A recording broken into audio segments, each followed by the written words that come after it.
Shriram time news मध्ये मी कैलास सोनवणे आपले हार्दिक स्वागत करतो। सुरुवातीला पाहूया 24 तासातील ताज्या घडामोडी। गरुड मैदान येथे 10वा आंतरराष्ट्रीय योग दिन उत्साहात साजरा। महायुतीच्या महाभ्रष्ट व निष्क्रिय सरकारच्या विरोधात काँग्रेसचे चिखलफेक आंदोलन। विधान परिषदेत बंजारा समाजाला प्रतिनिधित्व देण्याची मागणी। दुष्काळी अनुदान शेतकऱ्यांच्या कर्ज खात्यात जमा न करता बचत खात्यात जमा करण्याची मागणी। आंतरराष्ट्रीय योग दिनानिमित्त जिल्हा न्यायालयाच्या आवारात योग प्रशिक्षण शिबिराचे आयोजन। आणि डॉक्टर राजरत्न आंबेडकर यांच्या आमरण उपोषणाला पाठिंबा देत झोपडपट्टी तोडणाऱ्या अधिकाऱ्यांवर गुन्हा दाखल करण्याची मागणी। आता बातमीपत्र विस्ताराने। धुळे जिल्हा प्रशासन, जिल्हा क्रीडा अधिकारी कार्यालय, क्रीडा भारती तसेच धुळे जिल्हा व आंतरराष्ट्रीय योग दिवस संयोजन समितीतर्फे शहरातील गरुड मैदान येथे आंतरराष्ट्रीय योग दिवस उत्साहात साजरा करण्यात आला। 10वा आंतरराष्ट्रीय योग दिन धुळे शहरातील गरुड मैदान येथे जिल्हा प्रशासन, जिल्हा क्रीडा अधिकारी कार्यालय, क्रीडा भारती तसेच धुळे जिल्हा व आंतरराष्ट्रीय योग दिवस संयोजन समितीतर्फे उत्साहात साजरा करण्यात आला। पंतप्रधान नरेंद्र मोदी यांनी 11 डिसेंबर 2014च्या राष्ट्रीय महासभेत दिनांक 21 जून हा दिवस आंतरराष्ट्रीय योग दिवस म्हणून दरवर्षी साजरा करण्याचा ऐतिहासिक निर्णय घेतला होता। त्या अनुषंगाने 21 जून रोजी धुळे जिल्ह्यात आंतरराष्ट्रीय योग दिवस साजरा करण्यात आला। या वर्षीच्या योग दिनी स्वतःसाठी आणि समाजासाठी योग हे घोषवाक्य ठरवण्यात आले होते। यावेळी जिल्हाधिकारी अभिनव गोयल म्हणाले की शारीरिक आणि मानसिक विकासासाठी योग आणि योगाशी निगडीत असण्याचे खूप महत्त्व आहे। योगामुळे आपल्या शरीरावर योग्य नियंत्रण ठेवले जाते। योगामुळे शारीरिक व मानसिक स्वास्थ्य मिळते। आजच्या धकाधुकीच्या काळात ताणतणाव असतात, त्यावर मात करण्यासाठी शारीरिक व्यायाम व योग हे महत्त्वाचे आहे। दिवसेंदिवस नागरिकांमध्ये योगाची आवड व जनजागृती वाढत आहे, ही चांगली बाब आहे। प्रत्येक नागरिकाने आजपासून दररोज शारीरिक व्यायाम व योगा करण्याचा संकल्प करावा, असे आवाहन जिल्हाधिकाऱ्यांनी केले। प्रशिक्षित योगा मार्गदर्शकांच्या मार्गदर्शनाखाली सर्व उपस्थितांनी ओंकार व प्रार्थना, पूरक हालचाली, खांद्याची हालचाल, कमरेच्या हालचाली, पायाच्या हालचाली, योगासने यात ताडासन, वृक्षासन, पादहस्तासन, अर्धचक्रासन, पृष्ठासन, त्रिकोणासन, बैठक स्थितीतील आसने यात भद्रासन, बद्धकोष्ठासन, बटरफ्लाय, वज्रासन, शशांकासन, उत्तान मंडुकासन, वक्रासन, पोटावर झोपून करावयाची आसने यात भुजंगासन, शलभासन, मकरासन, पाठीवर झोपून करावयाची आसने यात सेतुबंधासन, उत्तान पादासन, शवानस, कपालभाती, प्राणायाम, नाडीशोधन प्राणायाम, शीतली प्राणायाम, ब्राह्मरी प्राणायाम, ध्यान व ओंकार व समर्पण प्रार्थनानुसार सर्व उपस्थितांनी सुमारे 45 मिनिटे योगासने आणि प्राणायाम केले। या आंतरराष्ट्रीय योग दिनात शहरातील विविध शाळांचे सुमारे 1500 विद्यार्थी, शासकीय अधिकारी, कर्मचारी, नागरिक मोठ्या संख्येने सहभागी झाले होते। या प्रसंगी जिल्हाधिकारी अभिनव गोयल, जिल्हा परिषदेचे मुख्य कार्यकारी अधिकारी विशाल नरवाडे, अतिरिक्त मुख्य कार्यकारी अधिकारी चंद्रकांत पवार, शिक्षणाधिकारी माध्यमिक मनीष पवार, शिक्षणाधिकारी प्राथमिक सोनवणे, जिल्हा क्रीडा अधिकारी अविनाश टिळे, क्रीडा अधिकारी MK पाटील, भारत विकास परिषदेचे अध्यक्ष राजेश वाणी, क्रीडा भारती देवगिरी प्रांतचे भिकनराव बोरसे, आंतरराष्ट्रीय योग दिन संयोजन समिती धुळेचे ओम खंडेलवाल, प्राध्यापक डॉक्टर भालचंद्र मोरे, योग जिम्नॅस्टिक राष्ट्रीय खेळाडू योगेश्वरी मिस्त्री, गिरीश बहाळकर, सिंधुरत्न शाळेचे सुरेश कुंदवानी, सुधाकर बेंद्रे, संतोष माले यांच्यासह विविध संस्थांचे मान्यवर उपस्थित होते। आज जागतिक योग दिनानिमित्त जिल्हा प्रशासन धुळे, क्रीडा भारती धुळे जिल्हा, त्याचप्रमाणे धुळे जिल्ह्यातल्या विविध योग प्रेमी संघटना यांच्या सहकार्याने, त्याचप्रमाणे जिल्हा प्रशासनातील सगळ्या डिपार्टमेंटच्या सहकार्याने आणि सगळ्यात महत्त्वाची गोष्ट म्हणजे या ठिकाणी उपस्थित असलेल्या सर्व योग कार्यकर्त्यांच्या सहकार्याने आज या ठिकाणी जागतिक योग दिन साजरा करण्यात आला। या योग दिनाच्या कार्यक्रमामध्ये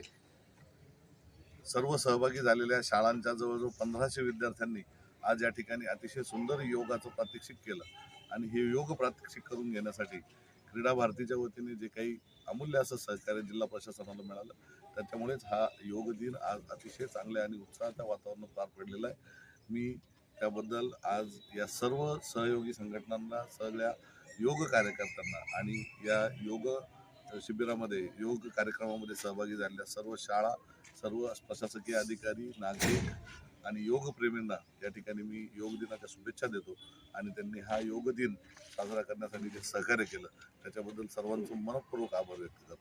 महायुतीच्या महाभ्रष्ट व निष्क्रिय सरकारच्या विरोधात धुळे जिल्हा काँग्रेस कमिटीतर्फे शहरातील काँग्रेस भवन समोर राज्य सरकारच्या प्रतिकात्मक फलकास चिखलफेक आंदोलन करीत निषेध नोंदवण्यात आला। महायुतीच्या महाभ्रष्ट व निष्क्रिय सरकारच्या विरोधात धुळे जिल्हा काँग्रेसतर्फे शहरातील काँग्रेस भवन समोर राज्य सरकारच्या प्रतिकात्मक फलकावर चिखल लावून चिखलफेक आंदोलन करीत निषेध नोंदवण्यात आला। संपूर्ण महाराष्ट्रात काँग्रेस प्रदेशाध्यक्ष नाना पटोले यांच्या मार्गदर्शनात चिखलफेक आंदोलन केले जात आहे। त्यानुसार धुळे जिल्हा काँग्रेस कमिटीच्या वतीने निष्क्रिय भाजप सरकारच्या निषेधार्थ हे आंदोलन करण्यात आले। देशात महागाई बेरोजगारीचा प्रश्न गंभीर बनला आहे। भाजप सरकारने दरवर्षी 2 कोटी बेरोजगारांना नोकरी देण्याचे आश्वासन दिले होते। तसेच स्विस बँकेतील काळा पैसा भारतात आणून प्रत्येकाच्या खात्यात 15-15 लाख रुपये देण्याचे आश्वासन दिले होते। जनतेला दिलेले कोणतेच आश्वासन या सरकारने पूर्ण केलेले नाही। केवळ धर्माधर्मात भांडणे लावण्याचे काम केले। यामुळे जनतेचा अपेक्षाभंग झाला आहे। याचा प्रत्यय लोकसभा निवडणुकीत दिसला आहे। निवडणुकीत श्रीरामाच्या नावाने व धर्माच्या नावाने मते मागणाऱ्या भाजपला जनतेने त्यांची जागा दाखवून दिली आहे। अयोध्या, चित्रकूट, नाशिक, रामेश्वर येथे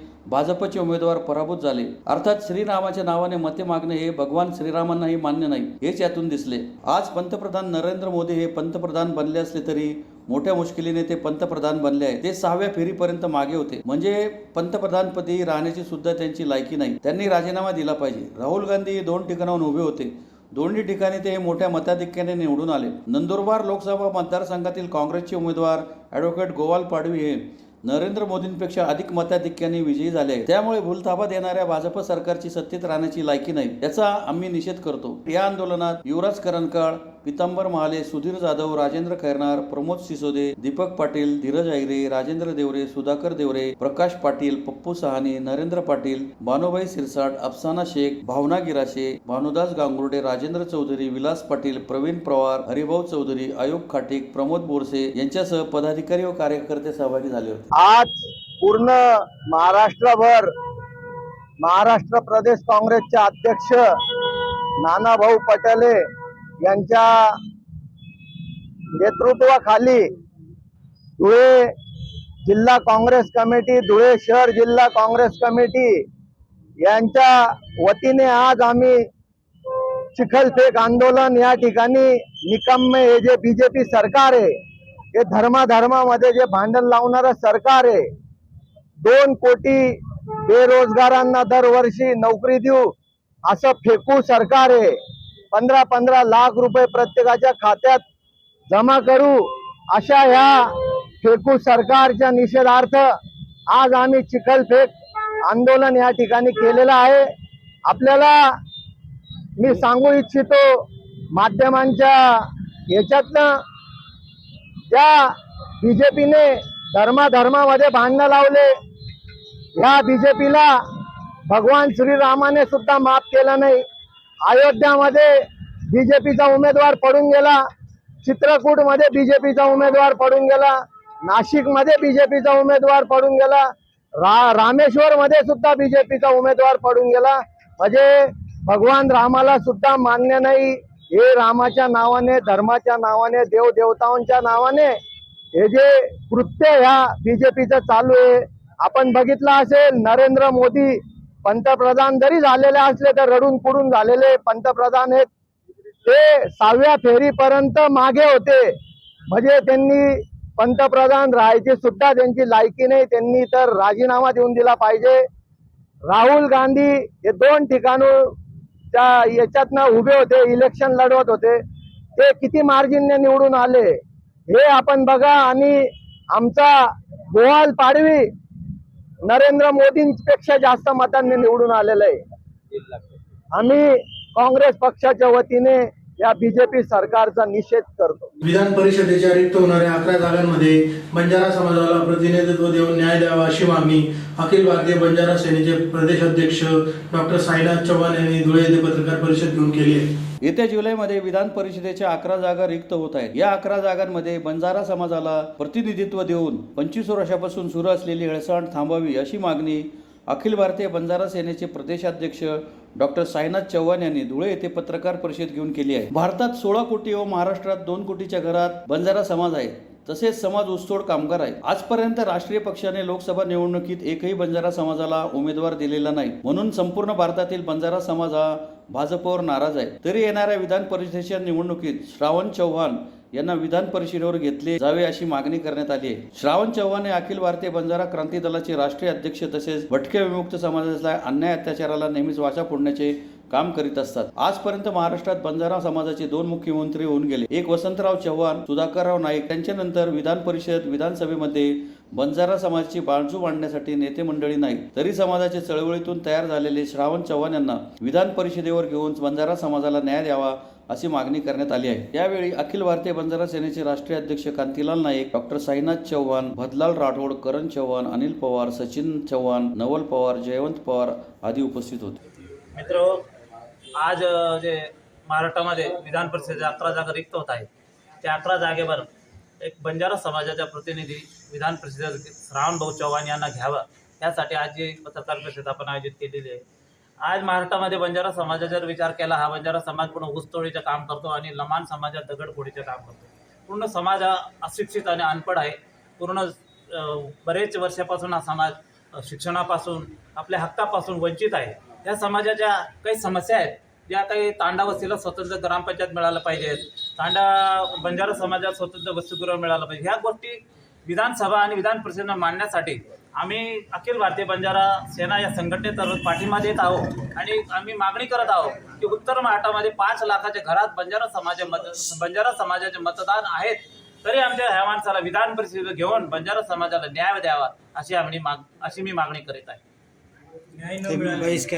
आणि चला तर संपूर्ण उत्तर महाराष्ट्रात आम्ही भारतीय जनता पार्टीच्या विरोधात पूर्ण तांड्यावर बहिष्कार टाकतो। राज्य सरकार मार्फत शेतकऱ्यांना दिले जाणारे दुष्काळी अनुदान शेतकऱ्यांच्या कर्ज खात्यात जमा न करता बचत खात्यात जमा करावे अशी मागणी शिंदखेडा तालुक्यातील शेतकरी व भाजपतर्फे तहसीलदारांना निवेदनाद्वारे करण्यात आली। राज्य सरकारमार्फत शेतकऱ्यांना दिले जाणारे दुष्काळी अनुदान परस्पर शेतकऱ्यांच्या कर्ज खात्यात जमा न करता बचत खात्यात जमा करावे अशी मागणी शिंदखेडा तालुक्यातील शेतकरी व भाजपतर्फे शिंदखेडा तहसीलदार ज्ञानेश्वर सपकाळे यांना निवेदनाद्वारे करण्यात आले आहे। निवेदनात म्हटले आहे की शिंदखेडा तालुक्यातील शेतकऱ्यांना महाराष्ट्र शासनातर्फे दिले जाणारे अनुदान परस्पर त्यांच्या कर्ज खात्यात जमा करण्यात येत आहे। सर्व शासकीय बँकेमार्फत वरील प्रकार सुरू आहे, तरी वरील प्रकार बंद करून शेतकऱ्यांचे अनुदान थेट त्यांच्या बचत खात्यात जमा करावे, जेणेकरून खरीप पेरणीसाठी अनुदानाचा पैसा शेतकऱ्यांना वापरता येईल। शिंदखेडा तालुक्यात सन 2023च्या खरीप हंगामातील मध्यम स्वरूपाचा दुष्काळ जाहीर झालेला आहे, त्यामुळे दुष्काळाच्या सवलती तालुक्याला लागू झाल्या आहेत। त्यात शेतीशी निगडीत कर्जाच्या वसुली स्थगिती व पीक कर्जाचे पुनर्गठन हा मुद्दा आहे। तरी शिंदखेडा तालुक्यातील ज्या शासकीय बँकांमध्ये शेतकऱ्यांचे कर्ज वसुली अनुदानाच्या रकमेत केली जात असेल तर अशा बँकांची खातरजमा करून ती वसुली त्वरित बंद करण्यात यावी, अन्यथा भाजप व शेतकरी वर्गाकडून आंदोलन छेडण्याचा इशारा देण्यात आलाय। यावेळी भाजपचे जिल्हा चिटणीस प्रवीण माळी, माजी पंचायत समिती सदस्य सुभाष माळी, प्राध्यापक प्रदीप दीक्षित, माजी उपनगराध्यक्ष प्रकाश देशले, भाजप सरचिटणीस भूपेंद्र राजपूत, संजय कुमार महाजन, भूषण पवार, कुंदन पवार, आरेश बांबरे, योगेंद्र सिंग गिरासे, चंद्रकांत गोदवानी, कल्पेश जैन आदी उपस्थित होते। तालुका असून शासनाने जे दुष्काळी अनुदान जाहीर केले होतं ते दुष्काळी अनुदान सरकारी जे बँका आहेत, नॅशनलाइज ज्या बँका आहेत, त्या शेतकऱ्यांच्या कर्ज खात्यामध्ये डायरेक्ट जमा करून घेत आहेत। ते आम्ही माननीय तहसीलदार साहेबांना निवेदन दिलेलं आहे। त्या निवेदनात स्पष्ट म्हटलेलं आहे की शासनाच्या GRची पायमल्ली झालेली आहे।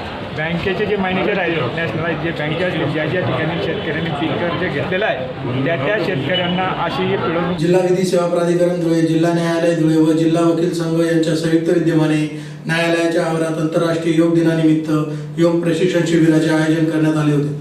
जिल्हा विधी सेवा प्राधिकरण धुळे, जिल्हा न्यायालय धुळे व जिल्हा वकील संघ धुळे यांच्या संयुक्त विद्यमाने आंतरराष्ट्रीय योग दिनानिमित्त जिल्हा न्यायालयाच्या आवारात योग प्रशिक्षण शिबिराचे आयोजन करीत आंतरराष्ट्रीय योग दिवस साजरा करण्यात आला। या शिबिरात योग गुरु राजेश सोनवणे यांनी उपस्थितांकडून विविध प्रकारचे योग आसने करून घेतली। तसेच नियमित योगासने केल्याने शरीर तंदुरुस्त निरोगी राहते व ताणतणाव कमी होतो असा मोलाचा संदेशही दिला। या प्रसंगी प्रमुख जिल्हा व सत्र न्यायाधीश माधुरी आनंद, जिल्हा न्यायाधीश भदगले, जिल्हा न्यायाधीश अहिर, जिल्हा विधी सेवा प्राधिकरणाचे सचिव तथा न्यायाधीश संदीप स्वामी, वकील संघाचे अध्यक्ष ॲडव्होकेट राहुल पाटील, उपाध्यक्ष ॲडव्होकेट मधुकर भिसे यांच्यासह वकील वर्ग व न्यायालयातील कर्मचारी मोठ्या संख्येने उपस्थित होते।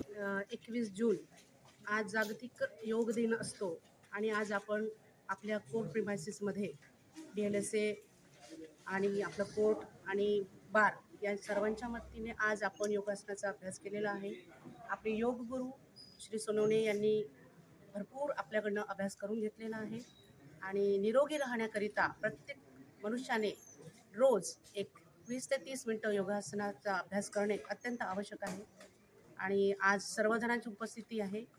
त्यामुळे धुळे जिल्हा बार जजेस आणि DLSA यांच्या संगनमताने जे काही आपण आज योगासनाचा अभ्यास केलेला आहे तो अगदी मार्गदर्शनापर आहे. आंतरराष्ट्रीय योग दिवस आज जिल्हा विधी सेवा प्राधिकरण, जिल्हा न्यायालय धुळे व वकील बार संघाचे अध्यक्ष यांच्या वतीने आज या ठिकाणी आंतरराष्ट्रीय योग दिवस साजरा करण्यात येत आहे. खूप मोठ्या संख्येने सर्व न्यायाधीश वर्ग, प्रमुख जिल्हा न्यायाधीश मॅडम आणि इतर न्यायाधीश वर्ग तसेच बारचे अध्यक्ष आणि सगळे कर्मचारी वृंद या ठिकाणी योग वर्गासाठी उपस्थित होते. सगळ्यांनी जवळपास अर्धा ते पाऊण तास योगाभ्यास केलेला आहे. आजच्या या दगादगीच्या जीवनामध्ये किंवा स्ट्रेसफुल लाईफमध्ये योगाभ्यास किंवा कुठल्याही प्रकारचा व्यायाम करणं आवश्यक आहे. ताणतणाव दूर करण्यासाठी, शरीर निरोगी राहण्यासाठी योगाभ्यास सतत केला पाहिजे. मी गेल्या 10 वर्षापासून योगाभ्यास करतो आहे. त्याचे फायदे मला मिळाले. आपणही केलं तर आपल्याला नक्कीच मिळेल आणि शरीर निरोगी राहील. आजचा प्रोटोकॉल जवळपास 30 ते 40 मिनिटाचा होता. त्यामध्ये सुरुवातीला मानेची सूक्ष्म हालचाली, खांद्याची हालचाली, त्यानंतर कमरेचे व्यायाम आणि मग दंडस्थितीमधले काही पादहासे, पृष्ठासन, बैठक स्थितीमधले शशांकासन, वज्रासन आणि शयन स्थितीमधले पवनमुक्तासन, द्विपादोत्तान पादासन असे अनेक प्रकारचे आसनं आणि प्राणायाममध्ये नाडीशोधन प्राणायाम, अनुलोम विलोम प्राणायाम, भ्रामरी प्राणायाम आणि शेवटी ध्यान मुद्रा या सगळ्या गोष्टींचा समावेश करून प्रोटोकॉलप्रमाणे आज योग वर्ग घेतलेला आहे मी आणि सगळ्यांनी तो उत्स्फूर्तपणे केलेला आहे. सगळ्यांनी योग वर्गाचा आनंद घेतलेला आहे. तर असंच मी आपल्याला सगळ्यांना आवाहन करू इच्छितो, विनंती करतो की आपण सतत योगाभ्यास करून आपले शरीर निरोगी ठेवावे असे या शुभेच्छा मी आज देतोय. पवई येथील डॉक्टर राजरत्न आंबेडकर यांच्या आमरण उपोषणाला पाठिंबा देत झोपडपट्टी तोडणाऱ्या अधिकाऱ्यांवर गुन्हा दाखल करावा अशी मागणी भारतीय बौद्ध महासभेतर्फे जिल्हाधिकाऱ्यांमार्फत राज्यपालांना निवेदनाद्वारे करण्यात आली आहे. डॉक्टर राजरत्न आंबेडकर यांच्या पवई येथील बौद्ध विहारासमोरील आमरण उपोषणाच्या समर्थनार्थ व पवई येथील झोपडपट्टी तोडून मुंबई महापालिका व मुंबई पोलिसांकडून करण्यात आलेल्या अत्याचाराविरोधात न्याय मिळावा या मागणीसाठी भारतीय बौद्ध महासभा धुळेतर्फे जिल्हाधिकारी कार्यालयासमोर निदर्शने करून जिल्हाधिकारी यांच्या मार्फत राज्यपाल यांना निवेदन देण्यात आले. निवेदनात म्हटले आहे की मुंबई शहरातील पवई हिराचंदानीच्या झोपडपट्टीचे 750 घरे तोडून अनुसूचित जाती व बौद्ध नागरिकांना ऐन पावसाळ्यात बेघर करणे, पोलिसांमार्फत अतिक्रमण काढण्याच्या कारवाईत महिलेस मारहाण करून गर्भपात करण्याच्या घटना निषेधार्थ डॉक्टर बाबासाहेब आंबेडकर यांचे पंतू तथा बौद्धांचे जागतिक पातळीवरील नेते डॉक्टर राजरत्न आंबेडकर यांनी दिनांक 18 जून 2024 पासून आंदोलन सुरू केले. त्या आंदोलनाला आमचा पाठिंबा दर्शवत आहोत. डॉक्टर राजरत्न आंबेडकर यांना लोकशाही व संवैधानिक मार्गाने आंदोलन करता यावे, त्यांना सरकारने कोणतेही अडथळे आणू नये अशी मागणी करण्यात आली. तसेच अशा प्रकारचे अन्यायकारक कर्तव्य बजावणाऱ्या सदर महापालिकेचे अधिकारी व अमानुषपणे मारहाण करणारे पोलीस अधिकारी यांच्यावर ॲट्रॉसिटी प्रमाणे गुन्हे दाखल करून त्यांना निलंबित करावे व सदर झोपडपट्टीतील रहिवाशांना त्यांना हक्काची घरे मिळावीत अशी मागणी करण्यात आली आहे. यावेळी नानासाहेब मोरे, सुनंदा भांबरे, कैलास भाविस्कर, किशोर शेजवळ, राजेंद्र जाधव, यशवंत गायकवाड, ओंकार गायकवाड, सुका पाटोळे, भाऊसाहेब शिरसाट, शशिकांत देवरे, धर्मदास पवार, गौतम सोनवणे, सुरेश मैरे, बापूसाहेब मोरे, अशोक सूर्यवंशी, गुलाबराव थोरात, भगवान साळवे, मगन साळवे, अण्णासाहेब वाघ, राजेंद्र बैसाने, सुरेश जवराळ, सज्जन बागुल, मुकेश वाघ, विनोद कुमार चव्हाण, सुरेश दामोदर आदी उपस्थित होते. आज दिनांक 21/6/2024 रोजी मुंबई पवई येथे हिरानंदानी या बिल्डर्सने त्या ठिकाणी असलेले झोपडपट्टी, त्या ठिकाणी राहत असलेले बौद्ध समाज व बहुजनांचे 750 घरं तोडून त्यांना ऐन पावसाळ्याच्या दिवसात बेघर केलं. त्याच्या विरोधात त्या ठिकाणी भारतीय बौद्ध महासभेचे राष्ट्रीय अध्यक्ष आदरणीय राजरत्न आंबेडकर साहेब हे आमरण उपोषणाला बसले असून त्या ठिकाणी त्या लोकांना जोपर्यंत त्यांना राहण्यासाठी निवारा मिळत नाही, त्यांना त्या जागेवरती नवीन झोपडी बांधून मिळत नाही, त्याचप्रमाणे ज्या पोलीस अधिकाऱ्यांनी तिथे झोपडपट्टीत राहणाऱ्या एका गरोदर महिलेला मारहाण करून तिचा गर्भपात झाला, त्याच्या विरुद्ध त्या अधिकाऱ्यांविरुद्ध गुन्हा दाखल करून ॲट्रॉसिटीप्रमाणे त्यांच्यावर गुन्हा दाखल व्हावा. त्याचप्रमाणे महानगरपालिकेला परमिशन असताना देखील दुसऱ्या अधिकाऱ्यांनी त्याला महानगरपालिकेच्या अधिकाऱ्यांना अधिकार नसताना त्यांनी सही करून त्या झोपड्या उठवण्यासाठी त्यांना आदेश काढला. त्या अधिकाऱ्यावर देखील गुन्हा दाखल करून त्यांच्यावर ॲट्रॉसिटीप्रमाणे गुन्हा दाखल व्हावा व जोपर्यंत त्या झोपडपट्टीवासियांना त्यांना राहण्यासाठी नवीन निवारा आणि त्यांना हक्काची जागा मिळत नाही तोपर्यंत राजरत्न आंबेडकर साहेब त्या ठिकाणी आमरण उपोषणाला बसले आहेत. जर शासनाने लवकरात लवकर निर्णय घेतला नाही व त्या आंदोलनाला त्या लोकांना न्याय दिला नाही, तर भारतीय बौद्ध महासभेतर्फे संपूर्ण महाराष्ट्रात तीव्र आंदोलन छेडण्यात येईल. याबाबत आम्ही आत्ताच माननीय धुळे जिल्हा कलेक्टर साहेब यांना निवेदन दिले असून त्यात आम्ही त्यांना न्याय मिळण्याची मागणी केलेली आहे. व जोपर्यंत न्याय मिळत नाही तोपर्यंत भारतीय बौद्ध महासभेतर्फे हा लढा सुरू ठेवण्यात येईल. जय भीम, जय बुद्ध, जय भारत. पुन्हा एक नजर ठळक घडामोडींवर. गरुड मैदान येथे 10वा आंतरराष्ट्रीय योग दिन उत्साहात साजरा. महायुतीच्या महाभ्रष्ट व निष्क्रिय सरकारच्या विरोधात काँग्रेसचे चिखलफेक आंदोलन. विधान परिषदेत बंजारा समाजाला प्रतिनिधित्व देण्याची मागणी.